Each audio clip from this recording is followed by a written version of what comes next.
जय हिंद साथियों, स्वागत है आपका self study classes with Sumit Jain YouTube channel और दोस्तों ऐप में।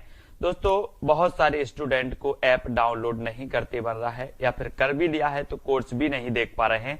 तो मैं आज उनको बता दूं कि ये जो सेल्फ स्टडी क्लासेस इस प्रकार से जब आप प्ले स्टोर से करते हैं तो ये आपका वेल जो है आइकन उसमें लगा हुआ है ना। तो इस प्रकार से सेल्फ स्टडी क्लासेस आपको सर्च करना है और ऐसे आइकन में आपको ऐप मिलने वाला है। ठीक है, तो दोस्तों हम देखें कि प्ले स्टोर में आपको इस प्रकार से दिखेगा ये सेल्फ स्टडी क्लासेस। ठीक है, ये प्ले स्टोर में आपको सेल्फ स्टडी क्लासेस का ऐप दिखने वाला है। ठीक है, ये इमेज उसमें डली है, ये आइकन, ये लोगो उसमें डला है। ठीक है, अब दोस्तों इसको इंस्टॉल करना है, यहां से आप इंस्टॉल करेंगे। ठीक है, अब इंस्टॉल करेंगे तो वहां पर आपको नंबर मांगेगा, जीमेल नंबर मांगेगा, तो आपको ओटीपी आएगा, तो आप रजिस्टर करके आगे बढ़ेंगे। ठीक दोस्तों, आज का वीडियो हिंदी साहित्य का स्टार्ट हो चुका है और आज हम हिंदी साहित्य में बहुत सारे महत्वपूर्ण प्रश्नों पर चर्चा करने वाले हैं। रोज अपनी क्लास होती है रात्रि 9 बजे और सुबह 9:30 बजे। ठीक है, सुबह 9:30 बजे ट्रिकी वीडियो आता है और रात्रि 9 बजे हम टेस्ट सीरीज करते हैं। ठीक है, तो जो भी साथी अभी तक व्हाट्सएप ग्रुप से नहीं जुड़े हैं 9098609291 इस व्हाट्सएप ग्रुप से आपको जुड़ना है और वीडियो को लाइक और शेयर अवश्य करना है। ठीक है, तो स्टार्ट करेंगे दोस्तों आज का ये वीडियो। आंसू काव्य के रचनाकार कौन है? आंसू के बताना है आपको। सुमित्रा नंदन पंत हैं, सूर्यकांत त्रिपाठी निराला साहब हैं, या फिर जयशंकर प्रसाद या मैत्रीशरण गुप्त जी हैं। तो आपका राइट आंसर क्या हो जाएगा? आंसू काव्य की रचनाकार बताना है, यानी कि 130 का उत्तर बताना है। और बिल्कुल सही आंसर होगा कौन सा? जयशंकर प्रसाद, है ना। आंसू काव्य जो है वो किसका है? जयशंकर प्रसाद जी का है। और ये छायावाद के क्या माने जाते हैं? मधुराज यादव जी भी ज्वाइन बटन से जुड़ चुके हैं, धन्यवाद, है ना। आंसू काव्य के जो रचनाकार हैं जयशंकर प्रसाद हैं और सुमित्रा नंदन पंत जी, सूर्यकांत त्रिपाठी निराला जी, ये तीनों ही छायावाद के आधार स्तंभ हैं। मैथिली शरण दोस्तों आपको पता है कि ये जो है राष्ट्र कवि हैं। दद्दा इनका उपनाम है ना। दद्दा और मधोप ये तो मैं कई बार बता चुका हूं, आपको रट भी गया होगा। ठीक है, और आंसू काव्य के रचनाकार हैं जयशंकर प्रसाद और छायावाद के प्रवर्तक भी इलाचंद्र जोशी ने इन्हें माना है। ठीक है, तो ये चीज भी आपको याद रखनी है। अगला क्वेश्चन आपको बताना है, चंदन विष व्यापत नहीं लिपटे रहत भुजंग प्रस्तुत पंक्ति के रचयिता कौन है? सूरदास जी हैं, बिहारी हैं, कबीर हैं या फिर रहीम हैं। चंदन विष व्यापत नहीं लिपटे रहत भुजंग, इस पंक्ति के रचयिता बताने हमें यहां पर। तो उत्तर क्या हो जाएगा? ज्वाइन बटन पर जाएं, आप ज्वाइन बटन पर क्लिक करें कुरैशी जी, है ना। और वहां पर आपको प्लान दिया होगा, आप प्लान देख लें, सिल्वर, गोल्ड और डायमंड, है ना। फिर आपको उसमें से आप किससे पेमेंट कर रहे हैं, पेमेंट का जो है विवरण भरना होता है। तो ज्वाइन बटन पर सबसे पहले तो क्लिक करना होता है। ठीक है, फिर आपको आगे की प्रोसेस करनी होती है। हाँ, आज तार सप्तक का जो वीडियो था उसमें कुछ प्रॉब्लम हो गई थी और रहीम यानी कि कल आपका तार सप्तक का वीडियो आ जाएगा। और यहाँ पर चंदन विष व्यापत नहीं ये किसकी है? रहीम की है, यानी डी नंबर आपका बिल्कुल सही हो जाएगा, डी नंबर। ठीक है, अगला बताना, अमीय हलाहल मद भरे सेत श्याम रतनार जियत मरत झुक झुक परत जेहि चितबत एक बार, ये पंक्ति किसकी है? ये पंक्ति बतानी है आपको, किसकी है?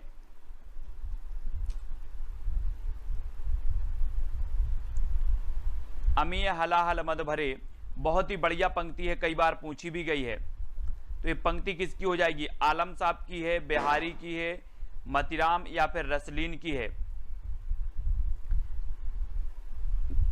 एटीएम कार्ड से हो जाएगा, एटीएम से। और प्रश्न क्रमांक आपको पता है, अमीय हलाहल मद भरे यानी कि रसलीन, रसलीन यानी कि जो बी नंबर है वो आपका बिल्कुल सही हो जाएगा। ठीक है, अब इसको कैसे याद करोगे दोस्तों? याद करने की सिर्फ ट्रिक बता रहा हूं, ठीक है, मैं अर्थ नहीं बता रहा हूं। अमीय, अमीय से आप लेंगे कि अमीय से अपन बोलते हैं ना आम, है ना, आम। और आम में क्या होता है? रस होता है, रस। आम में क्या होता है? रस होता है, तो रसलीन, है ना। अमीय हलाहल मद भरे, इस प्रकार से हमें ट्रिक भी देख लेना है, याद भी कर लेना है ना। अगला है, जब जब होए धर्म की हानि बाड़े असुर अधम अभिमानी प्रस्तुत पंक्ति के रचयिता कौन है? रसखान, बिहारी, तुलसीदास या फिर कबीर। 4 विकल्प हैं, 133 का उत्तर बताना है। देखो ज्वाइन मेंबर का आपको बता रहा हूं कि जितने भी ज्वाइन मेंबर हैं उनके कमेंट मुझे एक साथ मिलते हैं, जितने भी उनके कमेंट होते हैं वो मुझे एक साथ देखने को मिलते हैं। दूसरी बात, ज्वाइन वालों के लिए जो सेशन है वो अलग से चलेगा, यानी कि ज्वाइन मेंबर के जो वीडियो हैं वो केवल ज्वाइन मेंबर ही देख पाएंगे, दूसरे मेंबर नहीं देख पाएंगे, है ना। और तो ज्वाइन मेंबर के लिए और भी है, आपको आपका जो कमेंट है वो हाईलाइट होता है, आपको इमोजी दिया जाता है स्पेशल।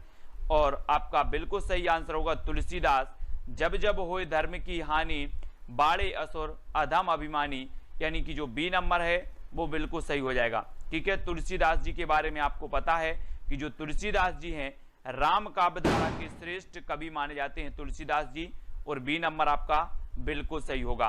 परहित सरस धर्म नहीं भाई, पर पीड़ा सम नहीं अधमाई प्रस्तुत पंक्ति की रचयिता कौन है? रचयिता बताना है, रसखान जी हैं, बिहारी हैं, तुलसी हैं या फिर मीरा हैं। 4 विकल्प हैं, यानी कि 134 का उत्तर आपको बताना है। 134 में प्रश्न क्रमांक बताना है कि परहित सरस धर्म नहीं भाई, पर पीड़ा सम नहीं अधमाई। इसमें जो ये पंक्ति हो जाएगी ये भी किसकी है? तुलसीदास जी की ही है, यानी बी नंबर आपका बिल्कुल सही होगा। ठीक है, तुलसीदास जी की। हिंदी साहित्य के आरंभिक काल को आचार्य रामचंद्र शुक्ल ने क्या कहा है? आदि काल कह दिया, वीर गाथा, चारण काल, सिद्ध सामंत काल, क्या कह दिया है? और दोस्तों जो विवेक शंकर की बुक मैंने आपको बताई थी वो अवेलेबल हो गई है ऑनलाइन, है ना। ऑनलाइन जो है अवेलेबल है, तो ऑनलाइन आप लोग खरीद सकते हैं किसकी? विवेक शंकर की बुक को। ठीक है, तो हिंदी साहित्य के आरंभिक काल को आचार्य रामचंद्र शुक्ल ने जो नाम दिया वो नाम दिया वीरगाथा काल। आदि काल जो नाम दिया गया हजारी प्रसाद द्वारा, चारण काल जो नाम दिया गया राम कुमार वर्मा ग्रियर्सन द्वारा, और सिद्ध सामंत काल राहुल सांकृत्यायन द्वारा दिया गया।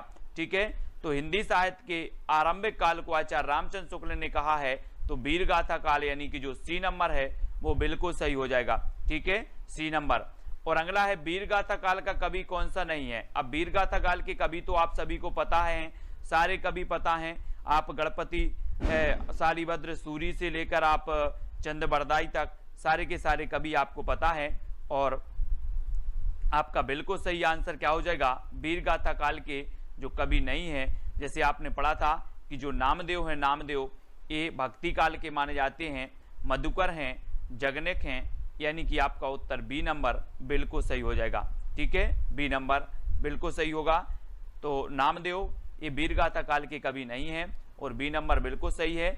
और अगला क्वेश्चन आपकी स्क्रीन पर है कि वीरगाथा काल के सर्वश्रेष्ठ कवि कौन माने जाते हैं? वीरगाथा काल के सर्वश्रेष्ठ कवि चंद्रबरदाई, जगनेक, दलपति विजय या फिर विद्यापति, कौन माने जाते हैं? सर्वश्रेष्ठ बताना है यहाँ पर। और दलपति विजय, इनकी एक खुमाण रासो रचना है, कौन सी है? खुमाण रासो, खुमाण रासो है। जगनेक की तो आला खंड आपको पता है, ठीक है, परमाल रासो जिसे कहा जाता है। विद्यापति की 3 प्रमुख रचनाएं कौन सी हैं? पदलता पताका। चंद्रबरदाई की तो पृथ्वीराज रासो आपको पता ही है। ठीक है, तो वीरगाथा काल की सर्वश्रेष्ठ जो रचना मानी जाती है, वो कवि माने जाते हैं, वो चंद्रबरदाई माने जाते हैं, यानी आपका उत्तर होगा ए नंबर। और चंद्रबरदाई का जो महाकाव्य है वो कौन सा है? पृथ्वीराज रासो है। ठीक है, और ये हिंदी का प्रथम महाकाव्य है, चंद्रबरदाई हिंदी के प्रथम महाकवि हैं, है ना। तो ए नंबर आपका बिल्कुल सही होगा। और अगला क्वेश्चन है पृथ्वीराज रासो की रचनाकार कौन है? दोस्तों पृथ्वीराज रासो के रचनाकार तो अधिकांश लोगों को पता है ना। जयदेव हैं, जगनेक हैं, चंद्रबरदाई हैं, विद्यापति हैं। ये 4 विकल्प हैं, और 4 में से आपको पता है कि पृथ्वीराज रासो चंद्रबरदाई जी का ग्रंथ है ना। और बी नंबर आपका बिल्कुल सही हो जाएगा। अधिकांश लोगों को पता है, लेकिन आपसे पूछा जाता है दोस्तों कि कबीर की भाषा क्या थी? कबीर की भाषा क्या थी ये बतानी है। ब्रज थी, कन्नौजी थी, खड़ी थी या फिर सादुक्कड़ी थी? कौन सी थी? कबीरदास की जो भाषा थी वो भाषा कौन सी थी? यानी कि प्रश्न क्रमांक 139 का उत्तर बताना है। और दोस्तों इस सादुक्कड़ी भाषा किसने कहा है? कबीरदास की भाषा को सादुक्कड़ी भाषा किसने कहा है? कबीरदास जी की जो भाषा मानी जाती है वो सादुक्कड़ी मानी जाती है, लेकिन इसे सादुक्कड़ी किसने कहा? प्रश्न क्रमांक 139 का आपका उत्तर बताना है। सादुक्कड़ी इसे किसने कहा है? आपको ही उसका चयन करना है और बताना है।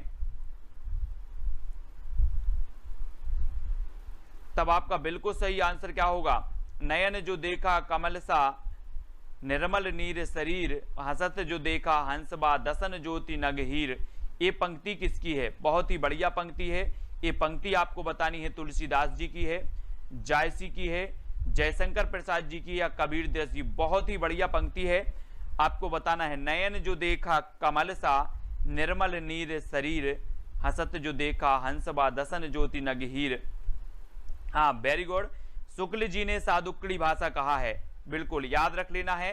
हमने पढ़ा था कि पंचमेल खिचड़ी कहा था किसने? श्याम सुंदर दास ने। कबीर की भाषा को पंचमेल खिचड़ी। सादुक्कड़ी कहा रामचंद्र शुक्ल ने, ठीक है। बाणी का डिक्टेटर कहा हजारी प्रसाद द्विवेदी ने। ये क्वेश्चन हमेशा पूछे जाते हैं और यहां पर आपका सही उत्तर होगा जायसी, ठीक है। जायसी यानी कि जो सी नंबर है वो बिल्कुल सही है, जायसी बिल्कुल सही हो जाएगा। नयन जो देखा कमल सा निर्मल नीर शरीर, हसत जो देखा हंसबा दसन ज्योति नगहीर, जायसी जी की पंक्ति है। और जायसी जी का एक काव्य है, कौन सा काव्य है दोस्तों? कौन सा है? पद्मावत, है ना, पद्मावत है। और पद्मावत इनका श्रेष्ठ महाकाव्य और हिंदी का प्रथम प्रमाणिक महाकाव्य भी माना जाता है पद्मावत, ठीक है। तो याद रखना है। शिवा बावनी के रचनाकार कौन माने जाते हैं? शिवा बावनी, पद्माकर, केशवदास, भूषण या फिर जगनेक। प्रश्न क्रमांक 141 का उत्तर हमें बताना है। शिवा बावनी की रचनाकार, बहुत ही बढ़िया है दोस्तों ये रचना। और इस रचना के जो रचनाकार माने जाते हैं वो माने जाते हैं कौन? भूषण जी, है ना। शिवा बावनी ये भूषण की रचना है। और रीति काल में एकमात्र ऐसा वीर रस का कवि था भूषण, जिसका उपनाम कहीं कहीं मनीराम, कुछ विद्वान मनीराम भी मानते हैं और कुछ विद्वान घनश्याम भी मानते हैं ना, घनश्याम। तो कुछ घनश्याम तो कुछ मनीराम, है ना। तो ये शिवा बावनी की रचनाकार भूषण जी माने जाते हैं, यानी बी नंबर आपका बिल्कुल सही हो जाएगा। छत्रसाल दशक भी इन्हीं की रचना है, भूषण जी की। नर की और नर नील की गति ये की कर जोए, जे तो नीचे हे चले ते तो ऊंचो होए। इस पंक्ति के जो रचयिता हैं वो कौन है? और आपको पता है दोस्तों, वो कवि रीति सिद्ध काव्यधारा का कवि है ना, रीति सिद्ध काव्यधारा का कवि है। और उसकी एक रचना है बिहारी सतसई, है ना, बिहारी सतसई। और विश्व में सबसे ज्यादा यानी कि दूसरे नंबर पर जो सबसे ज्यादा टीका लिखी गई वो बिहारी सतसई की लिखी गई, ठीक है। तो ये चीज आपको याद रख लेना है। और बिहारी सतसई में 713 दोहे मिलते हैं कहीं कहीं और 719 दोहे भी मिलते हैं। और नर की और नर नील की ये जो पंक्ति है वो बिहारी लाल की है। बिहारी यानी कि जो आपका सी नंबर है वो बिल्कुल सही हो जाएगा, ठीक है। सी नंबर आपका सही हो जाएगा। अगला आपको बताना है कि सकीबे मुझसे कहकर जाते, प्रस्तुत पंक्तियों की रचयिता कौन है? सकीबे मुझसे कहकर जाते अज्ञेय की है ना, हरियोध की है, या फिर मैथिली शरण गुप्त की, या फिर जयशंकर प्रसाद। दोस्तों आपने यशोधरा खंड काव्य पढ़ा होगा। यशोधरा खंड काव्य होते हुए भी ये महाकाव्य की श्रेणी में आता है, लेकिन ये खंड काव्य है यशोधरा। और यशोधरा में हम पंक्ति पढ़ते हैं कि सखी बे मुझसे कहकर जाते, सखी बे मुझसे कहकर जाते। और आपकी जो विकल्प नंबर होगा क्या होगा? बी नंबर, यानी मैथिली शरण गुप्त। याद रख लेना, मैथिली शरण गुप्त जी की ये पंक्ति है। और गुप्त जी का उपनाम मैं आपको हमेशा रटवा रहा हूं, मधोप और दद्दा, दद्दा भी इन्हें कहा जाता था। जयशंकर प्रसाद को क्या कहा जाता था? कलाधर, है ना। और ये दोस्तों अयोध्या से उपाध्याय हरियोध, हरियोध इनका अयोध्या से उपाध्याय का उपनाम है। अज्ञेय, सच्चिदानंद, हीरानंद, बादशाह इनका उपनाम है, ठीक है। तो ये उपनाम का वीडियो मैंने आपको दिया है, ट्रिकी वीडियो दिया है, तो वो ट्रिकी वीडियो भी आपको देख लेना है। उपनाम वाला, कवियों के उपनाम हमेशा पूछे जाते हैं। हिंदी कविता को छंदों की परिधि से मुक्त कराने वाले थे तो कौन थे? हिंदी कविता को छंदों की परिधि से मुक्त कराने वाले बताना है। और दोस्तों आपको पता होगा कि जो छंद मुक्त रचना थी निराला जी की, वो कौन सी थी? छंद मुक्त रचना वो कौन सी थी? छंद मुक्त रचना थी तो वो थी दोस्तों आपकी जूही की कली, है ना, जूही की कली, जूही की कली याद रख लेना है। ये छंद मुक्त रचना थी किसकी, निराला की। तो कविता को छंदों की परिधि से मुक्त कराने वाले हैं तो वो कौन है, निराला जी। और निराला जी के बारे में रक्षाबंधन की मैंने आपको कहानी ही बनाई थी। इन्होंने कहा था कि हम जैसे फक्कड़ को कौन भाई बनाएगा, सूर्यकांत त्रिपाठी निराला। सरोज स्मृति, इन्होंने लंबा शोक गीत लिखा है, सरोज स्मृति, ये भी आपको याद रखनी है, सूर्यकांत त्रिपाठी निराला। और दोस्तों इन्हें क्रांतिकारी कवि भी कहा जाता है निराला जी को, तो इनके बारे में याद रख लेना है निराला जी के बारे में। और तितली किसकी रचना है, तितली बतानी है, तितली किसकी रचना है, जयशंकर प्रसाद की, श्याम सुंदर दास, आचार्य रामचंद्र शुक्ल, आचार्य महावीर प्रसाद द्विवेदी। तो प्रश्न क्रमांक 145 तितली, बहुत ही बढ़िया है ये रचना। तो आपका राइट आंसर क्या हो जाएगा दोस्तों, तितली के बारे में आपको बताना है। और तितली एक किसकी रचना है। और जो भी साथी अभी तक व्हाट्सएप ग्रुप से नहीं जुड़ पाए हैं वो 9098609291 ये व्हाट्सएप ग्रुप का नंबर है, तो व्हाट्सएप ग्रुप से आपको जरूर जुड़ना है, ठीक है। 9098609291 व्हाट्सएप ग्रुप से जुड़ना है। और तितली ये जयशंकर प्रसाद जी की है, जयशंकर प्रसाद, यानी कि आपका जो ए नंबर है वो बिल्कुल सही होगा, प्रसाद जी का, है ना। इनके नाटक हम पढ़ लेते हैं, सज्जन है, राजश्री है ना, कल्याणी है, और बहुत सारे नाटक हैं इनके, नाटक तो हमें याद रख लेना है। हाँ, कंकाल, तितली और इरावती, कंकाल, तितली और इरावती ये इनके उपन्यास हैं, बहुत बढ़िया। किसके उपन्यास हैं, ये उपन्यास हैं प्रसाद जी के, कंकाल, तितली और इरावती, इनको याद रखेंगे। और अतीत के चलचित्र के रचयिता कौन है, अतीत के चलचित्र, हाँ बताना है, अतीत के चलचित्र रचनाकार कौन है। और दोस्तों आपको बताना है कि कंकाल, तितली और इरावती में जो अधूरा उपन्यास है वो कौन सा है, जयशंकर प्रसाद जी का। इन तीनों में से बताना अधूरा उपन्यास कौन सा है। और अतीत के चलचित्र ये जो रचना है ये किसकी है, मैंने आपको पढ़ाया था, याद करवाया था, क्या करवाया था कि अतीत के गर्त से आपको कौन निकालेंगी, कौन निकालेंगी, महादेवी जी, महादेवी जी निकालेंगी। तो महादेवी वर्मा, अतीत के चलचित्र यानी कि महादेवी वर्मा। और सी नंबर आपका यहाँ पर बिल्कुल सही हो जाएगा, ठीक है। हाँ, इरावती अधूरा है, अंकुर जी वेरी गुड। इरावती क्या है, अधूरा उपन्यास है जयशंकर प्रसाद जी का, इरावती। तो इरावती को याद रखना है। और अगला क्वेश्चन है आपका, पल्लव की रचयिता कौन है, पल्लव, पल्लव बताना है दोस्तों। छायावाद का मैनिफेस्टो इसे कहा जाता है, छायावाद का घोषणा पत्र इसे कहा जाता है। पल्लव को एक कई बार रचना पूछी गई है। और सुमित्रानंदन ने पंत की है, निराला की है, जयशंकर प्रसाद की है, या फिर महादेवी वर्मा की है। तो आपका राइट आंसर क्या हो जाएगा, कमलेश पाल जी, पल्लव की रचयिता। और सभी लोग ज्वाइन मेंबर जरूर बनेंगे, ज्वाइन बटन को जरूर दोस्तों आपको क्या करना है, खरीदना है ना। और ज्वाइन मेंबर आप बन सकते हैं चैनल के, ठीक है। तो ज्वाइन मेंबर बने। और सुमित्रानंदन पंत की रचना है पल्लव, ठीक है। इनकी युगवाणी है, ग्राम्या है, ग्रंथि है, ठीक है। पंत की प्रकृति के चितेरे कवि इन्हें कहा जाता है, यानी कि आपका उत्तर होगा विकल्प नंबर ए नंबर आपका बिल्कुल सही हो जाएगा। और जो भी साथी व्हाट्सएप ग्रुप से नहीं जुड़े हैं वो प्लीज व्हाट्सएप और टेलीग्राम ग्रुप से जुड़ जाएं, जहां पर आपको जॉय सर निरंतर टेस्ट करवाते हैं, है ना, टेलीग्राम ग्रुप में। तो आपको व्हाट्सएप ग्रुप से जुड़ना है। व्हाट्सएप ग्रुप में मैंने आपको नंबर दे ही दिया है, 9098609291। इस नंबर पर आप करेंगे तो आपको लिंक मिल जाएगी तुरंत ही व्हाट्सएप और टेलीग्राम की। तो चिंतामणि के जो रचयिता माने जाते हैं वो कौन माने जाते हैं, चिंतामणि ये रामचंद्र शुक्ल जी का है, यानी कि जो सी नंबर है वो बिल्कुल सही है। और एक क्वेश्चन पूछा जाता है दोस्तों कि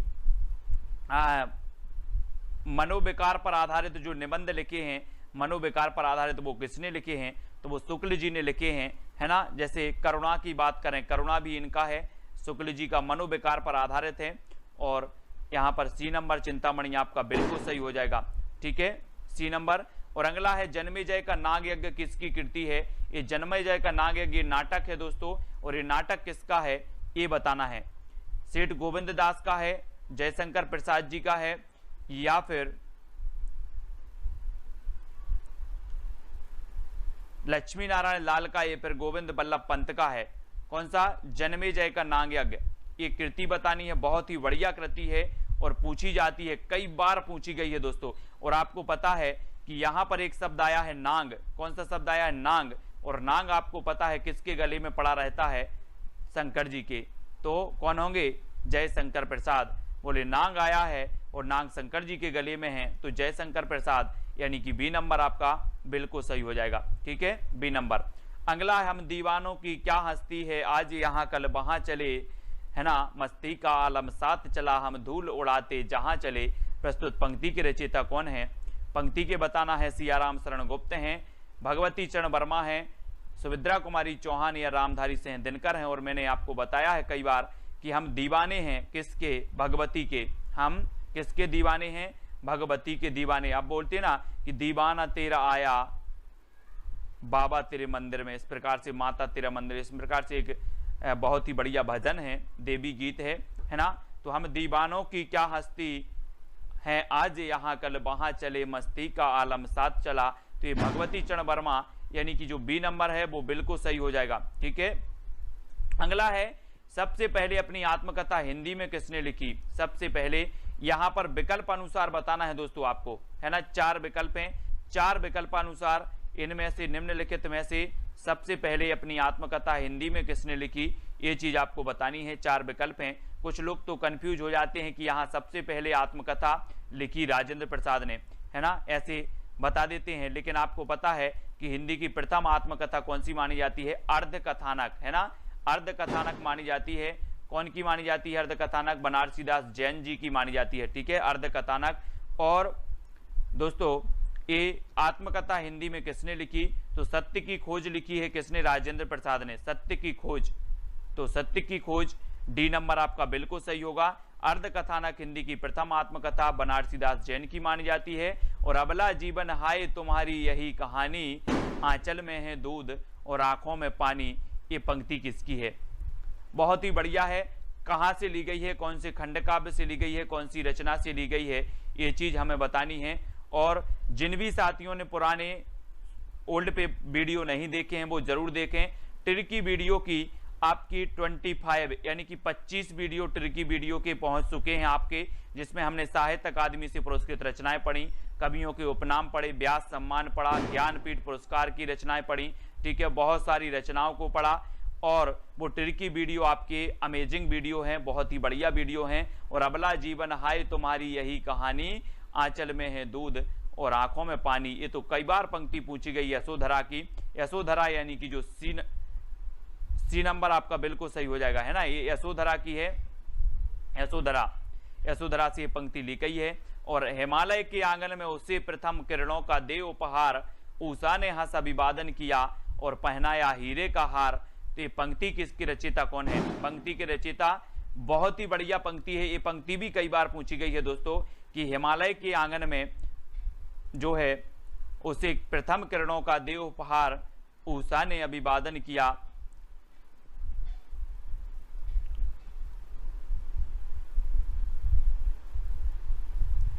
तो 153 और 153 का आपका बिल्कुल सही आंसर जो हो जाएगा वो हो जाएगा कौन सा? जयशंकर प्रसाद। हिमालय के आंगन में उषा प्रथम किरणों का दे उपहार। हिमालय आया है दोस्तों, हिमालय पर्वत, ऐसे ही कैलाश पर्वत था, हिमालय पर्वत, कैलाश पर्वत, है ना। और कैलाश पर्वत पे जाकर कौन बैठ गए थे? शंकर जी तपस्या करने बैठ गए थे। तो हिमालय पर्वत आ रही है, हिमालय की बात आ रही है, कैलाश पर्वत और हिमालय पर्वत एक पर्वत हैं। और जयशंकर जी बैठ गए थे, तो ये शंकर जी प्रसाद, जयशंकर प्रसाद का होगा। आलवार भक्तों की संख्या बतानी है, यानी कि 154 का उत्तर बताना है दोस्तों।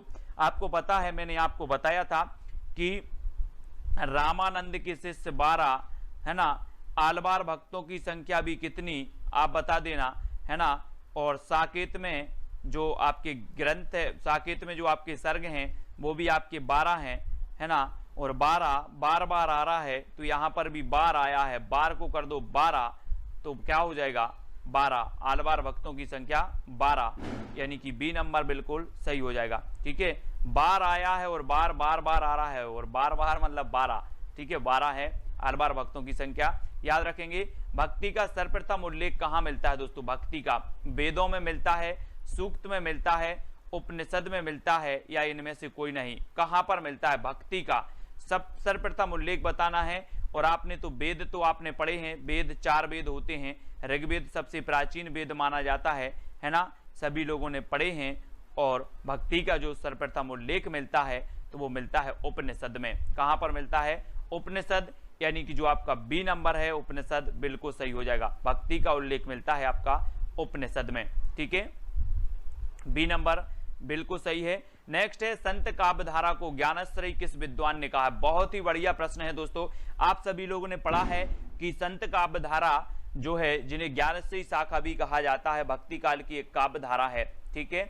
और एक काव्यधारा को जो ज्ञानाश्रयी शाखा कहा है तो वो किसने कहा है, ये चीज बतानी है। यानी कि प्रश्न क्रमांक 156 का उत्तर बताना है। 4 विकल्प हैं, 4 आलोचक हैं थे, और चारों में से आपका जो उत्तर जा रहा है वो क्या जा रहा है कि आचार्य रामचंद्र शुक्ल, इन्होंने ज्ञानाश्रयी शाखा कहा दोस्तों इसे, ठीक है। और ये नंबर आपका बिल्कुल सही होगा। संत काव्यधारा को ज्ञानाश्रयी कहने वाले जो विद्वान थे वो थे शुक्ल जी। संत शब्द को सतसाम्य किसने माना है? संत शब्द को सतसाम्य मानने वाले जो विद्वान थे वो कौन थे? डॉक्टर पीताम्बरनाथ बर्थवाल थे, आचार्य शुक्ल थे, डॉक्टर नगेंद्र थे, या परमेश्वर चतुर्वेदी थे? कौन थे संत शब्द को सतसाम्य मानने वाले? बहुत ही बढ़िया प्रश्न है। और संत शब्द को सतसाम्य मान लिया, और वो माना है किसने? परमेश्वर चतुर्वेदी ने सतसाम्य माना संत शब्द को। और दोस्तों हम क्या मान लेते हैं? संतों को परमेश्वर की उपमा दे देते हैं, और परमेश्वर चतुर्वेदी आपका डी नंबर बिल्कुल सही हो जाएगा, ठीक है, डी नंबर सही होगा। पीताम्बर, डॉक्टर पीताम्बरनाथ बर्थवाल के अनुसार गोरखनाथ के ग्रंथों की संख्या कितनी है? यानी कि 58। डॉक्टर पीताम्बरनाथ बर्थवाल के अनुसार गोरखनाथ के ग्रंथों की संख्या बतानी है। 12 है, 14 है, 13 है, या फिर 12 है। आपने पढ़ा होगा दोस्तों कि जो आपका नाथ पंथ था, नाथ पंथ, और नाथ पंथ के जो प्रवर्तक माने जाते हैं मतेंद्र नाथ माने जाते हैं, और प्रमुख जो माने जाते हैं गोरखनाथ माने जाते हैं मतेंद्र नाथ के। मच्छेंद्र नाथ, मतेंद्र नाथ, ये उन्हीं के उपनाम हैं। और मच्छेंद्र नाथ के जो शिष्य थे वो गोरखनाथ थे, ठीक है। और गोरखनाथ के जो ग्रंथों की संख्या मानी वो कितनी मानी है? 14 मानी है। किसने? पीताम्बर नाथ बर्थवाल साहब ने 14 मानी है। यानी कि आपका उत्तर क्या हो जाएगा? विकल्प नंबर सी या फिर सा नंबर बिल्कुल सही हो जाएगा, ठीक है। अगला क्वेश्चन है हठ योग दर्शन की व्याख्या इनमें से किसने की है? हठ योग दर्शन की गोरखनाथ ने की है, सरहपा ने की है, लुईपा ने की है, इनमें से कुछ किसी ने भी नहीं की। हठ योग दर्शन की व्याख्या करने वाले जो विद्वान हैं वो कौन है? 4 में से चयन करना है। सभी लोग लाइक जरूर करेंगे। कल सुबह आपका तार सप्तक का वीडियो आएगा, है ना। तार सप्तक का जो कवि हैं उनका टिरकी वीडियो आएगा सुबह 9:30 बजे, और रोज रात्रि 9 बजे अपनी ये क्लास होती है, अध्ययन करते हैं बहुत सारी चीजों का। और एक हमने वीडियो आपको दिया है सहस्रा जी काय वाला दिया है, मिलती जुलती रचनाएं वाले। जैसे हम बहुत सारी रचनाएं ऐसी होती हैं जो मिलती जुलती एक ही नाम वाली होती हैं, विभिन्न विद्वानों की होती हैं, विभिन्न कवियों की होती हैं मिलती जुलती रचनाएं, और हम कंफ्यूज हो जाते हैं। कभी कभी जब मैं किसी रचना का कभी बताता हूं तो आप बोलते हो सर ये रचना तो उसकी है। तो मिलती जुलती रचना वाला जो वीडियो है वो सभी को देखना है। और इसके हठ योग दर्शन की जो व्याख्या की है वो किसने की है? गोरखनाथ ने की है। यानी कि जो ए नंबर है वो बिल्कुल सही हो जाएगा, ठीक है। आचार्य हजारी प्रसाद द्विवेदी ने नाथ संप्रदाय की सबसे बड़ी कमजोरी क्या मानी है? हठ योग मानी है ना। पत्नी के प्रति अनादर माना है, गृहस्थ धर्म के प्रति अनादर माना है, या क्या माना है? प्रश्न क्रमांक 160 का आंसर आपको बताना है। आचार्य हजारी प्रसाद द्विवेदी ने नाथ संप्रदाय की सबसे बड़ी कमजोरी जो मानी है वो मानी है गृहस्थ धर्म के प्रति अनादर। गृहस्थ धर्म के प्रति अनादर, यानी सी नंबर बिल्कुल सही हो जाएगा। मधुराज जी, एस जी, सहस्रा जी ये ज्वाइंट मेंबर हैं हमारे, है ना। और गृहस्थ धर्म के प्रति अनादर आपका बिल्कुल सही है। जायसी की रचना पद्मावत को मसनबी शैली में किसने माना है? दोस्तों बहुत ही बढ़िया है। पद्मावत ये मलिक मोहम्मद जायसी जी का महाकाव्य है ना, अवधी भाषा का है। और मसनबी शैली में जो मानने वाले विद्वान हैं वो कौन है? नगेंद्र ने माना है, शुक्ल ने माना है, विजय देव नारायण शाही ने माना है, या फिर हजारी प्रसाद द्विवेदी ने माना है? तो किसने माना है? जायसी की रचना पद्मावत को मसनवी शैली में जो मानने वाले विद्वान हैं वो कौन है? मसनवी शैली में, और मसनवी शैली में माना है किसने? शुक्ल जी ने। आचार्य रामचंद्र शुक्ल ने पद्मावत की जो शैली माना है वो मसनवी शैली, और ये अवधी भाषा का महाकाव्य है। ठीक है, याद रख लेना, हिंदी का प्रथम प्रमाणिक महाकाव्य भी यही माना जाता है, पद्मावत। ठीक है, तो ये चीज भी याद रखनी है। कबीर की रचनाओं के संकलनकर्ता कौन है? कबीर की रचनाओं के संकलनकर्ता धर्मदास हैं, नाभादास हैं, श्याम सुंदर दास हैं, या इनमें से कोई नहीं है? बहुत ही बढ़िया प्रश्न है दोस्तों। और यहाँ पर आप हम पढ़ते हैं कि जो नाभादास जी हैं, नाभादास जी, इनकी एक रचना है भक्तमाल, जो आपकी हमेशा पूछी जाती है, कई बार पूछी जाती है। ठीक है, भक्तमाल नाभादास की रचना है। और कबीर की रचनाओं के जो संकलनकर्ता माने जाते हैं वो कौन माने जाते हैं? धर्मदास। धर्मदास यानी कि आपका जो आ नंबर है वो बिल्कुल सही हो जाएगा। धर्मदास कबीर की रचनाओं के संकलनकर्ता माने जाते हैं। ए नंबर बिल्कुल सही है। किस प्रकार की भक्ति का संबंध विशिष्टाद्वैत से है? विशिष्टाद्वैत से बताना है। विशिष्टाद्वैत बाद के जो प्रवर्तक माने जाते हैं वो कौन माने जाते हैं दोस्तों? विशिष्ट हैं कौन? रामानुजाचार्य। रामानुजाचार्य माने जाते हैं, है ना, विशिष्टाद्वैत के और श्री संप्रदाय के। और मैंने संप्रदाय भी आपको याद करवाए हैं, दर्शन भी याद करवाए हैं, सिद्धांत भी याद करवाए हैं, तो वीडियो जरूर देख लेना। और किस प्रकार की भक्ति का संबंध विशिष्टाद्वैत से है? तो विशिष्टाद्वैत से जो संबंध है दोस्तों वो दास भाव। दास भाव यानी कि आपका बी नंबर है वो बिल्कुल सही हो जाएगा। और हम पढ़ लेते हैं कि दास भाव,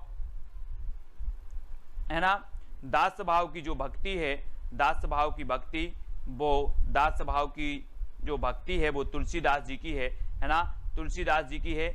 और सखा भाव की जो भक्ति है, सखा भाव की, ये सूरदास जी की है। और माधुर भाव की जो भक्ति है वो मीराबाई की है। ये भक्तियां भी कई बार पूछी गई हैं, मीराबाई की माधुर, है ना, तुलसीदास की दास भाव और सूरदास की सखा भाव की, है ना।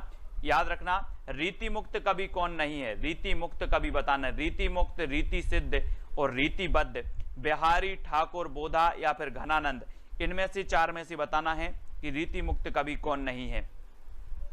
प्रश्न क्रमांक 164 है और 164 का आपका बिल्कुल सही है कि जो ठाकुर हैं, बोधा हैं, घनानंद हैं, ये तो सभी रीति मुक्त हैं, लेकिन बिहारी रीति सिद्ध काव्यधारा के कवि हैं। और यानी कि एक नंबर आपका बिल्कुल सही हो जाएगा, ए नंबर आपका बिल्कुल सही हो जाएगा। ठीक है, बिहारी जी। और रीति काल को कलाकाल किसने कहा है? बहुत ही बढ़िया प्रश्न है। कलाकाल जो कहने वाले हैं वो कौन है? है ना, श्रृंगार काल तो मैंने आपको बताया था कि विश्व में लोग श्रृंगार करते हैं, विश्व के लोग श्रृंगार करते हैं, तो विश्वनाथ त्रिपाठी ने श्रृंगार काल कहा, है ना। और दोस्तों जो कलाकाल कहा वो किसने कहा है? तो याद रख लेना है किसने कहा है, जल्दी बताओ। कलाकाल कहा है भागीरथ मिश्र ने। भागीरथ मिश्र यानी कि जो आपका विकल्प नंबर बी है वो बिल्कुल सही होगा। ठीक है। और अलंकृत काल किसने कहा है? अलंकृत काल मिश्र बंधुओं ने। अलंकृत काल मिश्र बंधुओं ने। श्रृंगार काल विश्वनाथ ने, है ना। और कला काल कहा भागीरथ मिश्र ने, यानी कि जो बी नंबर है वो बिल्कुल सही हो जाएगा। ठीक है, मिश्र साहब ने, है ना, इसे कला काल कहा। बी नंबर बिल्कुल सही है, राइट आंसर है। और अगला क्वेश्चन है अखरावट किसकी रचना है? अखरावट, है ना, अखरावट बताना है। अखरावट, पद्मावत, ये रचनाएं हैं, तो वो रचनाएं किसकी हैं, है ना। और ये रचनाएं मानी जाती हैं दोस्तों किसकी? मलिक मोहम्मद जायसी साहब। जायसी यानी कि जो विकल्प नंबर 1 आपका बिल्कुल सही हो जाएगा। और जायसी सूफी काव्यधारा के प्रमुख कवि माने जाते हैं और अखरावट इन्हीं की रचना है, ये चीज भी याद रखनी है। ठीक है, सूरदास जी कृष्ण काव्यधारा के प्रमुख, तुलसीदास जी राम काव्यधारा के प्रमुख, कबीर संत काव्यधारा के प्रमुख और जायसी सूफी काव्यधारा के प्रमुख, ये तीनों ही शाखाएं चली दोस्तों किसमें? भक्ति काल में। और अखरावट रचना आपसे पूछी गई तो अखरावट आपने बता दी कि सर ये तो जायसी जी की है, यानी कि ये नंबर आपका बिल्कुल सही हो जाएगा। अपनी रचना में समुद्र का वर्णन करने वाले एकमात्र कवि कौन है? बहुत ही बढ़िया प्रश्न है। अपनी रचनाओं में समुद्र का वर्णन करने वाले एकमात्र कवि कौन है? कबीरदास जी, तुलसीदास जी, जायसी या फिर सूरदास जी। मोस्ट इंपॉर्टेंट आईएमपी क्वेश्चन है प्रदीप जी, है ना, कंचन जी। प्रश्न क्रमांक 167 का जो उत्तर आपका सही होगा वो होगा जायसी। अपनी रचना में समुद्र का वर्णन करने वाले जो कवि माने जाते हैं वो माने जाते हैं जायसी। और बी नंबर आपका बिल्कुल सही हो जाएगा। वही भावना के क्षेत्र में रहस्यवाद है, ये कथन किसका है, ये चीज हमें बतानी है। 4 विकल्प हमारे सामने मौजूद हैं, ठीक है। तो सभी लोग वीडियो को लाइक कर देंगे, शेयर कर देंगे। और जो दर्शन के क्षेत्र में अद्वैत है, वही भावना के क्षेत्र में रहस्यवाद है, ये कथन किसका है, आचार्य शुक्ल जी का है, डॉक्टर नगेंद्र का है, आचार्य हजारी प्रसाद द्विवेदी का है, या फिर राम कुमार वर्मा का है। तो आपका राइट आंसर आपको बताना है 4 विकल्पों के माध्यम से। उत्तर क्या हो जाएगा? अपने ग्रुप में मैसेज चल रहा था, है ना, किसी ने विवेक शंकर की बुक के बहुत 4, 5, 6 प्रश्न डाले थे और बहुत ही बढ़िया बुक है, मैंने भी वो प्रश्न देखे थे, है ना। और YouTube में भी इस बुक का मैंने रिव्यू लिया और बुक का देखा, तो बहुत ही बढ़िया बुक है। इसमें सन भी दिए हैं, तो क्रमबद्ध अध्ययन भी आपका होगा, ठीक है। तो स्टार्ट करेंगे और आपका इसका सही उत्तर होगा डॉक्टर नगेंद्र। डॉक्टर नगेंद्र यानी कि जो आपका बी नंबर है वो बिल्कुल सही हो जाएगा, ठीक है। जो दर्शन के क्षेत्र में अद्वैत है, वही भावना के क्षेत्र में रहस्यवाद है, ये नगेंद्र जी की बहुत ही बढ़िया ये परिभाषा दी है, यानी बी नंबर आपका बिल्कुल सही हो जाएगा। दीपश्री जी, सहासरा जी, यस जी, ये हमारे ज्वाइंट मेंबर जुड़ चुके हैं, इनके लिए बहुत बहुत धन्यवाद। और जो भी साथी ज्वाइंट मेंबर बनना चाहते हैं चैनल के, वो ज्वाइंट मेंबर अवश्य बने, ठीक है। और जानकी मंगल की जो भाषा है वो क्या है, मैंने आपको बताई थी दोस्तों कि जहां पर मंगल आए और जहां पर राम आए, वो अवधी भाषा की रचनाएं हो जाती हैं तुलसीदास जी की। तुलसीदास जी की 12 प्रमाणिक रचनाएं मानी गई दोस्तों, है ना। और 12 में आपको जो मैंने आपको बताई थी, ट्रिक बताई थी कि कौन सी ब्रज भाषा में है, कौन सी अवधी भाषा में है, और यहां पर जानकी मंगल की पूछी गई, तो ये जानकी मंगल आया यानी कि आपकी कौन सी भाषा हो जाएगी, अवधी, यानी कि बी नंबर आपका बिल्कुल सही हो जाएगा, ठीक है। अलंकार पंचाशिका किसकी रचना है? बहुत ही बढ़िया प्रश्न है, मतीराम का, है ना, या फिर बोधा घनानंद आलम, ये किसकी रचना है दोस्तों? अलंकार पंचाशिका आपको बताना है। मधुराज जी ने गोल्ड प्लान खरीदा है, किसने? मधुराज जी ने। 3 प्लान है अपने, सबसे पहला सिल्वर प्लान है, ठीक है, जो 59 रुपए पे करके आपको ये सिल्वर प्लान खरीदना है। दूसरा आपका गोल्ड है जो आपको 159, और तीसरा है डायमंड जो आपको 299। तो आपको खरीदना है दोस्तों और ज्वाइन मेंबर बनना है, ठीक है। और अलंकार पंचाशिका यहां पर पूछा गया, तो मतीराम यानी कि जो आ नंबर है वो आपका बिल्कुल सही हो जाएगा। अलंकार पंचाशिका के जो रचनाकार हैं वो कौन है? मतीराम है ना। और आपकी मति यानी कि आपके भाव हमेशा होते हैं अलंकार करने के, अलंकार करने के, अलंकार पढ़ने के भाव होते कि नहीं होते? होते होंगे, मतीराम जी की है, ठीक है। रीतिकाल का कोई भी कभी भक्ति भावना से हीन नहीं है, हो भी नहीं सकता था, क्योंकि भक्ति उसके लिए मनोवैज्ञानिक आवश्यकता थी। उपरोक्त कथन किसका है? बहुत ही बढ़िया कथन है दोस्तों। रीति काल में रीतिबद्ध, रीति सिद्ध और रीति मुक्त काव्य धारा हमने पढ़ ली है, और रीति काल का कोई भी कभी भक्ति भावना से हीन नहीं है, हो भी नहीं सकता था, क्योंकि भक्ति उसके लिए मनोवैज्ञानिक आवश्यकता थी। उपरोक्त कथन किसका है? तो ये बुक जो है दोस्तों मैंने आपको जो बताई है, ये बुक सभी लोग खरीद लें, फिर मैं इसी बुक से आपको पढ़ाऊंगा, तो आपको बहुत ही मजा आएगा और आपका जो अध्ययन है वो बहुत ही अच्छा चलेगा, है ना। तो सभी लोगों को बुक खरीदना है, और रीति काल का कोई भी कभी भक्ति भावना से हीन नहीं है, हो भी नहीं सकता, ये जो कथन है ये डॉक्टर नगेंद्र साहब का है, यानी कि जो विकल्प नंबर आपका आ है वो बिल्कुल सही हो जाएगा, आ नंबर, ठीक है। आ नंबर आपका सही होगा। दोस्तों मैं कब से ढूंढ रहा था इस बुक को, रे आउट ऑफ स्टॉक चल रही थी, कौन सी? विवेक शंकर जी की, लेकिन अब जाके कहीं ये स्टॉक में है ना। रामचंद्रिका को छंदों का अजायब घर किसने कहा है? बहुत ही बढ़िया प्रश्न है। आपको पता होगा दोस्तों कि रामचंद्रिका एक केशवदास की भक्तिकालीन रचना मानी जाती है, और ये भक्तिकालीन जो रचना है दोस्तों इसे छंदों का अजायब घर कहा जाता है। और आपको पता होगा कि आदिकाल में एक रचना है पृथ्वीराज रासो है, और ये पृथ्वीराज रासो जो है दोस्तों इसे भी छंदों का अजायब घर कहा जाता है ना। हिंदी साहित्य डॉक्टर विवेक शंकर जी, और इसकी लिंक दी है आपकी डिस्क्रिप्शन में, मैंने लिंक दे दी है साइट की जहां से आप खरीद सकते हैं। साथ ही व्हाट्सएप नंबर भी, उस लिंक का जो संबंधित व्हाट्सएप नंबर है वो भी आपको दिया है। कहीं आपको दिक्कत होती है तो व्हाट्सएप नंबर में आप उनसे कंफर्म कर सकते हैं, और ये जो डिलीवरी है आपकी होम डिलीवरी हो जाएगी, ठीक है। तो रामचंद्रिका को छंदों का अजायब घर जो कहा है वो आचार्य शुक्ल ने कहा है, यानी कि जो आपका ए नंबर है वो सही हो जाएगा। ठीक है, रामचंद्रिका किसकी रचना है, तो ये केशव दास की है, केशव दास। तो ये चीज भी आपको केशव दास को याद रखना। इनकी रचना है दोस्तों रसिक प्रिया है, विज्ञान गीता है ना, विज्ञान गीता, रसिक प्रिया, छंदमाला, रामचंद्रिका, ये सारी रचनाएं किसकी हैं, केशव दास जी की हैं। ठीक है, निस दिन बरसत नैन हमारे, सदा रहत पावस ऋतु हम पे, जब ते श्याम सिधारे, पंक्ति किस कवि की है। 4 विकल्प हैं, 173 का आंसर आपको बताना है। तुलसी की है, सूर्य की है, बिहारी की है या फिर कबीर की है। निस दिन बरसत नैन हमारे, सदा रहत पावस ऋतु, तो उत्तर क्या हो जाएगा।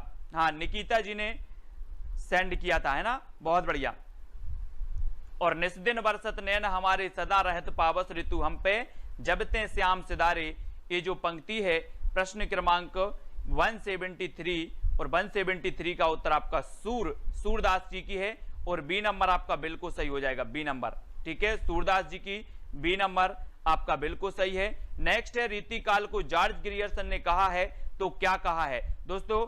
अब बाद में आप लोग नहीं बोलना सर बुक बताओ, मैंने आपको बुक बता दी है, पीजीटी के लिए भी और नेट के लिए भी, है ना, और आरपीएससी के लिए भी। ये बुक आपके लिए बहुत ही बढ़िया है, ऑथेंटिक है, प्रमाणिक बुक है। ठीक है, बुक का नाम है हिंदी साहित्य डॉक्टर विवेक शंकर।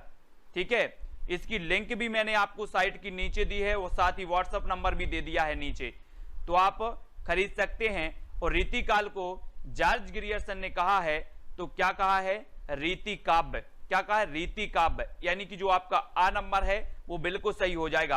हमने पढ़ा है दोस्तों, क्या पढ़ा है कि रीतिकाल को श्रृंगार काल कहा किसने, विश्वनाथ ने। अलंकृत काल कहा मिश्र बंधुओं ने। वहीं रीति काव्य जो कहा वो किसने कहा, जॉर्ज ग्रियर्सन साहब ने कहा। यानी कि आपका जो उत्तर है वो आ नंबर बिल्कुल सही होगा। और जॉर्ज ग्रियर्सन के बारे में इनका एक ग्रंथ था, the modern vernacular literature of Hindustan, है ना, ये इनका एशियाटिक सोसाइटी ऑफ बंगाल के तत्वाधान में प्रकाशित हुआ था, the modern vernacular literature of Hindustan, है ना। तो एस जी, दीप प्रकाश जी, ये सारे जो हमारे मेंबर हैं, ज्वाइंट मेंबर हैं, वो अलग ही दिखते हैं, उनका तिरंगा जो है वो अलग ही लहराता है। रीति मुक्त कवियों की विशेषता नहीं है, तो वो कौन सी नहीं है, वियोग श्रृंगार का प्रयोग, दरबारी रुचियों की जगह लोक रुचि, अभिव्यक्ति की जगह अनुभूति, अलंकार प्रियता। रीति मुक्त कवियों की जो विशेषता नहीं है वो कौन सी नहीं है। प्रश्न क्रमांक 175 का उत्तर हमें बताना है, कौन सी नहीं है। हाँ, कलाकाल रमाशंकर शुक्ल रसाल ने कहा, कलाकाल, वेरी गुड।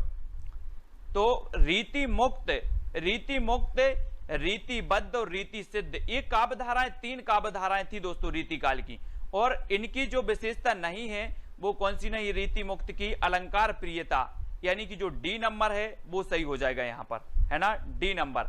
अलंकार प्रियता इनकी जो है विशेषता नहीं है, और डी नंबर इनका बिल्कुल सही होगा। ठीक है, डी नंबर जिन्होंने भी बताया उनका आंसर बिल्कुल सही है। रीति संप्रदाय के जो प्रवर्तक थे वो कौन थे, आचार्य वामन थे, आनंदवर्धन थे, औचित्य थे या फिर भामह थे। रीति संप्रदाय के मैंने आपको कई बार याद करवाए हैं, सारे संप्रदाय याद करवा दिए हैं, बार बार मैंने आपको याद करवाए हैं कि ध्वनि संप्रदाय ये आनंदवर्धन का है, अलंकार संप्रदाय ये भामह जी का है, औचित्य संप्रदाय ये क्षेमेंद्र जी का है। तो रीति संप्रदाय किसका होगा, रीति संप्रदाय होगा वामन जी का, यानी कि आपका सही आंसर हो जाएगा विकल्प नंबर ए नंबर। ठीक है, ए नंबर आपका बिल्कुल सही है। बिहारी के काव्य को हाथी दांत के टुकड़ों पर महीन पच्चीकारी का नाम दिया, बहुत ही बढ़िया है दोस्तों, ये किसने दिया, बहुत ही बढ़िया प्रश्न है कि बिहारी के काव्य को हाथी दांत के टुकड़े पर महीन पच्चीकारी का नाम किसने दिया है, या महीन पच्चीकारी का नाम देने वाले जो विद्वान हैं वो कौन, आचार्य रामचंद्र शुक्ल जी हैं, हजारी प्रसाद द्विवेदी हैं, या फिर रामकुमार वर्मा, या फिर नगेंद्र हैं। तो कौन है ये हमें बताना है। 4 विकल्प हैं, 4 में से आपको सही बताना है।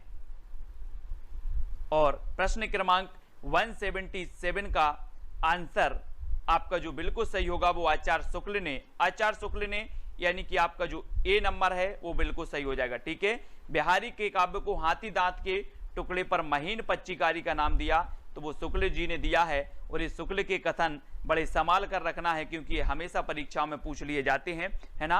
अगला है, रीति काव्य धारा के प्रेम और श्रृंगार को गृहस्थिक कहा है तो किसने कहा है दोस्तों। रीति काव्य धारा के प्रेम और श्रृंगार को गृहस्थिक किसने कह दिया, डॉक्टर नगेंद्र साहब ने कह दिया, बिलास शर्मा ने, नामवर सेन ने, या फिर महावीर प्रसाद द्विवेदी ने?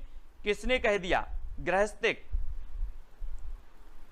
और अब जब रीति काल में बहुत सारे लोगों ने प्रेम और श्रृंगार की बात की, वहीं एक कवि था भूषण, जिसने वीर रस की जो है काव्य रचना की है, और भूषण का नाम घनश्याम और मनीराम था, जो हम आपको हमेशा बताते हैं, यानी कि आप तक रट गया होगा। और जो डॉक्टर नगेंद्र हैं, रीति काव्यधारा के प्रेम और श्रृंगार को गृहस्थिक कहा है, तो डॉक्टर नगेंद्र ने कहा है, यानी कि जो आपका आ नंबर है वो बिल्कुल सही हो जाएगा। ए नंबर आपका बिल्कुल सही होगा। किस कवि को भक्तिकाल और रीतिकाल दोनों में स्थान प्राप्त है? केशवदास को, मतीराम को, घनानंद को, या चिंतामणि को? किसको है दोस्तों भक्तिकाल और रीतिकाल दोनों में स्थान प्राप्त? प्रश्न क्रमांक 179 का उत्तर आपको बताना है, और 179 का आपका बिल्कुल सही आंसर होगा कि केशवदास। केशवदास यानी कि जो आपका ए नंबर है वो बिल्कुल सही हो जाएगा। किस कवि को भक्तिकाल और रीतिकाल दोनों में स्थान प्राप्त है?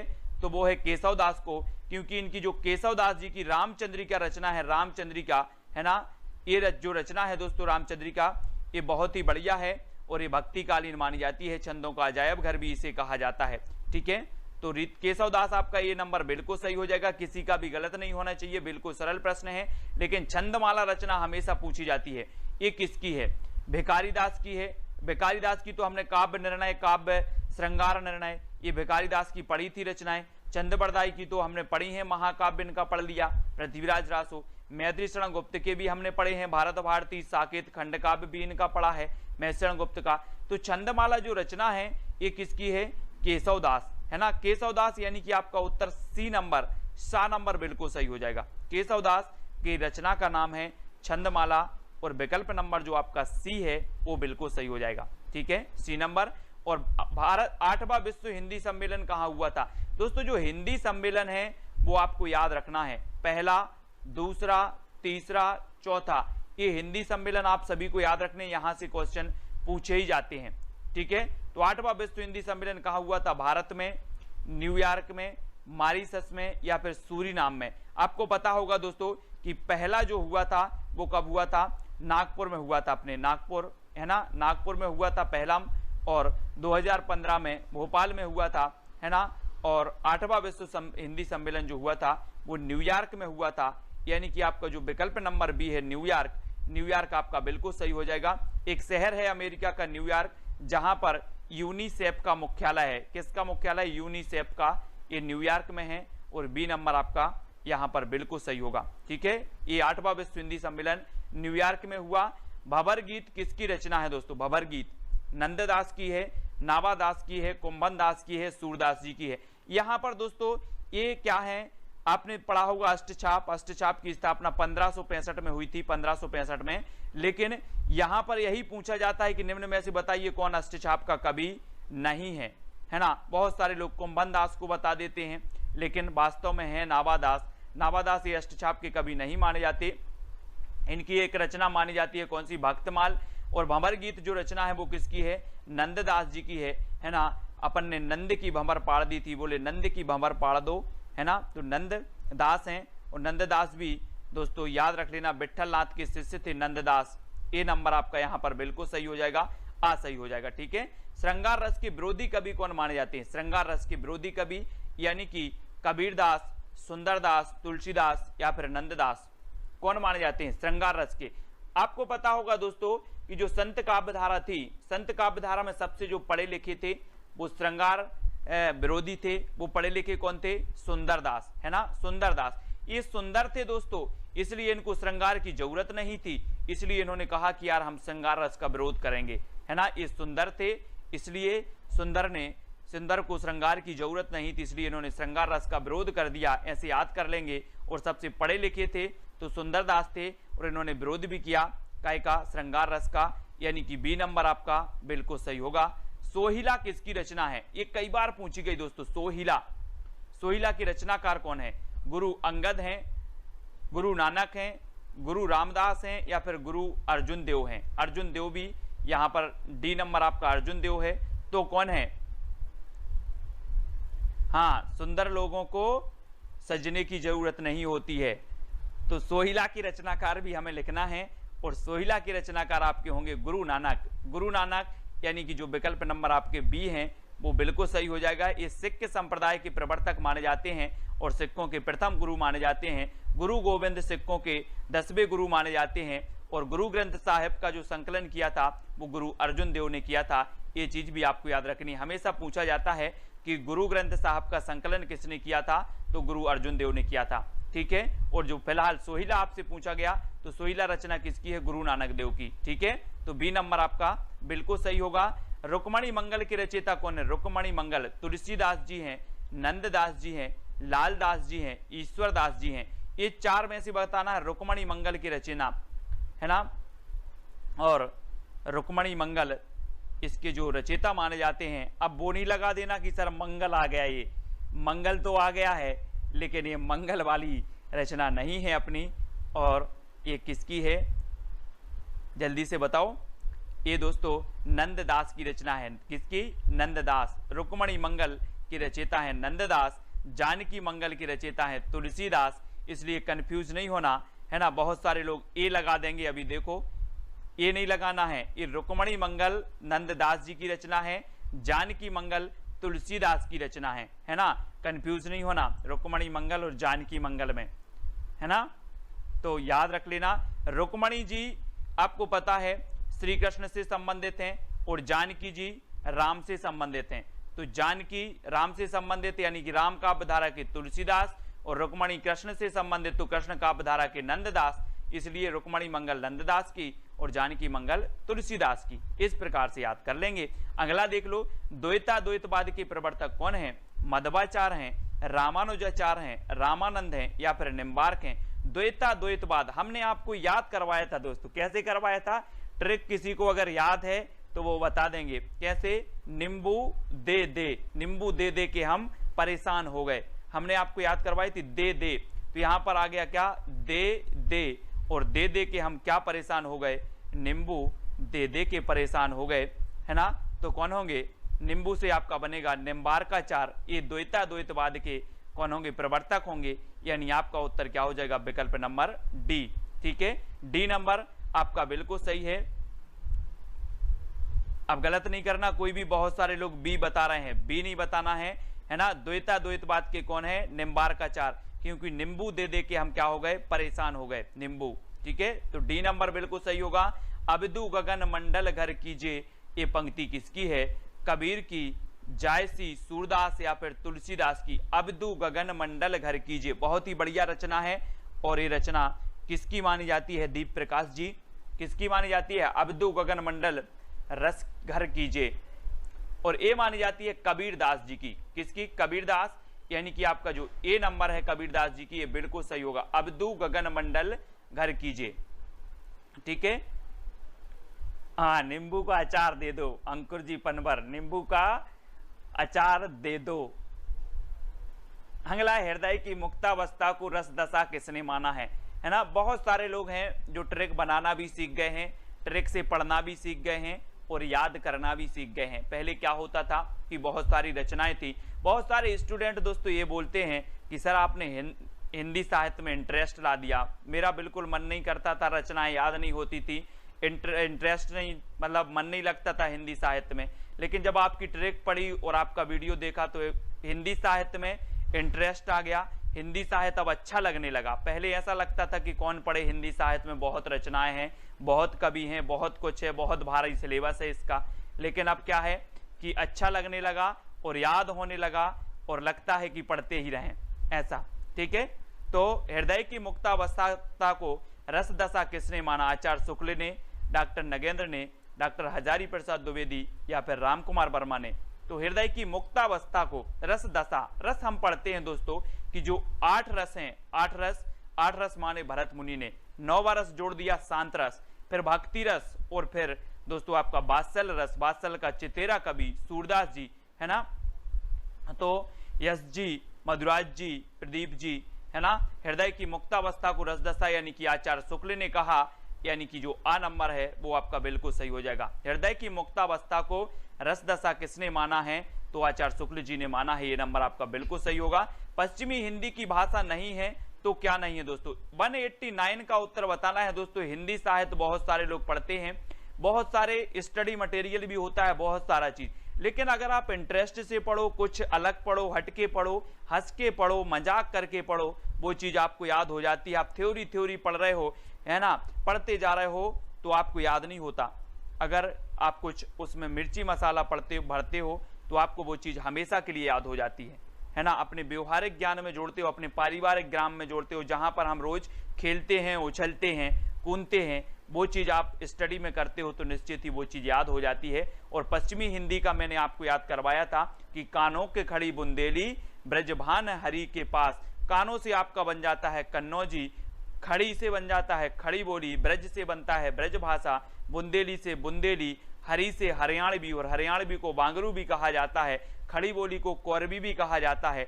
इन सारी को लिखना है दोस्तों। और यहाँ पर नहीं है पूछा गया है तो आपको पता है कि जो अवधी है, अवधी ये पूर्वी हिंदी की भाषा है। और अवधी की मैंने आपको याद करवाई थी कि अब छत्तीसगढ़ी, अवधी, बघेली और छत्तीसगढ़ी, ये तीनों भाषाएं पूर्वी हिंदी की हैं, है ना। एक कोड भूल नहीं जाना, एक क्वेश्चन आपका हर एग्जाम में बनता है।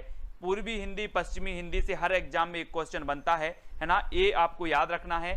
कौन सा संचारी भाव नहीं है? शोक, अमर्ष, हर्ष या फिर गर्व। संचारी भाव बताना है। 4 विकल्प हैं और संचारी भाव आपको पता है कितने होते हैं? 33 संचारी भाव हमने पढ़े हैं, लेकिन 34वां संचारी भाव माना है किसने? छल नामक संचारी भाव मान लिया देव कवि ने, है ना। सभी को पता है, रटा हुआ है। अगर ये क्वेश्चन पूछा भी जाता है कि 34वां संचारी भाव जो माना है वो किसने माना है, तो देव कवि ने। यानी कि आपका यहां पर जो उत्तर होगा वो होगा शोक। संचारी भाव नहीं है तो शोक नहीं है। शोक क्या है दोस्तों? स्थायी भाव की श्रेणी में आता है ना। तो हम बोलते ना कि जहां पर शोक नामक स्थायी भाव जागृत होता है वहां पर आपका करुण रस हो जाता है, ठीक है। तो याद रख लेना, ये शोक स्थायी भाव है, संचारी भाव नहीं है, यानी कि ये नंबर आपका बिल्कुल सही होगा। रीति के लिए मार्ग शब्द का प्रयोग किसने किया? रीति के लिए मार्ग शब्द का प्रयोग बताना है दोस्तों, किसने किया है? रीति संप्रदाय के जो प्रवर्तक माने जाते हैं वो कौन माने जाते हैं? बामन माने जाते हैं, बामन, है ना। और रीति शब्द के लिए जो मार्ग शब्द का प्रयोग करने वाले हैं बामन हैं, शुक्ल हैं, कुंतक या फिर भरत मुनि हैं। सारे लोग वीडियो को लाइक जरूर करेंगे। एक जो अंगूठा है अपना वो दबा देना, ठीक है, लाइक जरूर करना है। बहुत सारे लोग लाइक नहीं कर पाते हैं क्योंकि उनके अंगूठे में दर्द होता है, और जहां दर्द होता है वहां बामन आपको लगा देना है। आ नंबर आपका बिल्कुल सही हो जाएगा। ये नंबर सही। रीति के लिए मार्ग शब्द का जो प्रयोग करने वाले हैं वो बामन है, और ये नंबर आपका बिल्कुल सही होगा, ठीक है। आचार्य मम्मट के अनुसार काव्य का उद्देश्य क्या होता है? क्या होता है? काव्य यश प्रदान करता है, काव्य अर्थ प्रदान करने का साधन होता है, काव्य व्यवहार का ज्ञान होता है, या उपरोक्त सभी। आचार्य मम्मट के अनुसार काव्य का उद्देश्य क्या होता है दोस्तों? मम्मट के अनुसार बताना है ना। आप पाश्चात्य काव्य शास्त्र में और भारतीय काव्य शास्त्र पढ़ते हो, और यहां पर आपको बताना है कि मम्मट के अनुसार काव्य का जो उद्देश्य होता है वो हो जाता है क्या? काव्य यश प्रदान करता है, ये भी होता है। काव्य अर्थ प्रदान करने का साधन है, ये भी होता है। काव्य व्यवहार का ज्ञान होता है, ये भी आपका होता है। तब आपका जो उत्तर होगा वो उपरोक्त सभी, यानी कि जो डी नंबर है वो बिल्कुल सही हो जाता है, ठीक है। अगला आपको बताना है, नाट्य शास्त्रकारों द्वारा अमान्य रस कौन सा है? अमान्य रस शांत है, विवश है, करुण है या फिर अद्भुत है? नाट्य शास्त्र द्वारा कारों द्वारा अमान्य रस कौन सा है? यानी कि 193 का उत्तर बताना है, और आपका जो उत्तर हो जाएगा वो हो जाएगा शांत रस। शांत यानी कि जो आपका ए नंबर है वो बिल्कुल सही है, शांत। नाट्य शास्त्रकारों द्वारा अमान्य जो रस है वो शांत रस माना जाता है, ठीक है। ये नंबर आपका बिल्कुल सही हो जाएगा। ज्वाइन कर लें। फर्स्ट आपका प्लान है सिल्वर प्लान। सिल्वर प्लान आपको 59 रुपए पे करने होंगे। फिर गोल्ड प्लान है जिसमें आपको 159 रुपए पे करने होंगे। फिर आपका डायमंड प्लान है दोस्तों जिसमें 299 रुपए आपको पे करने होंगे, और आप बन जाएंगे दोस्तों हमारे ज्वाइन मेंबर, ठीक है। तो जो भी साथी ज्वाइन मेंबर बनना चाहते हैं वो ज्वाइन मेंबर बन सकते हैं, और वीडियो को लाइक करके शेयर अवश्य करें। इसी प्रकार से सुबह 9:30 बजे आपका ट्रिकी वीडियो आता है, और रात्रि 9 बजे आपकी हिंदी की टेस्ट सीरीज होती है, ठीक है। तो बहुत बढ़िया। वीडियो को लाइक और शेयर अवश्य करें। आज की वीडियो के लिए बस। जय हिंद साथियों, स्वागत है आपका self study classes with Sumit Jain YouTube channel और दोस्तों ऐप में। दोस्तों बहुत सारे स्टूडेंट को ऐप डाउनलोड नहीं करते बन रहा है या फिर कर भी लिया है तो कोर्स भी नहीं देख पा रहे हैं। तो मैं आज उनको बता दूं कि ये जो सेल्फ स्टडी क्लासेस इस प्रकार से जब आप प्ले स्टोर से करते हैं तो ये आपका वेल जो है आइकन उसमें लगा हुआ है ना। तो इस प्रकार से सेल्फ स्टडी क्लासेस आपको सर्च करना है और ऐसे आइकन में आपको ऐप मिलने वाला है। ठीक है, तो दोस्तों हम देखें कि प्ले स्टोर में आपको इस प्रकार से दिखेगा ये सेल्फ स्टडी क्लासेस। ठीक है, ये प्ले स्टोर में आपको सेल्फ स्टडी क्लासेस का ऐप दिखने वाला है। ठीक है, ये इमेज उसमें डली है, ये आइकन, ये लोगो उसमें डला है। ठीक है, अब दोस्तों इसको इंस्टॉल करना है, यहां से आप इंस्टॉल करेंगे। ठीक है, अब इंस्टॉल करेंगे तो वहां पर आपको नंबर मांगेगा, जीमेल नंबर मांगेगा, तो आपको ओटीपी आएगा, तो आप रजिस्टर करके आगे बढ़ेंगे।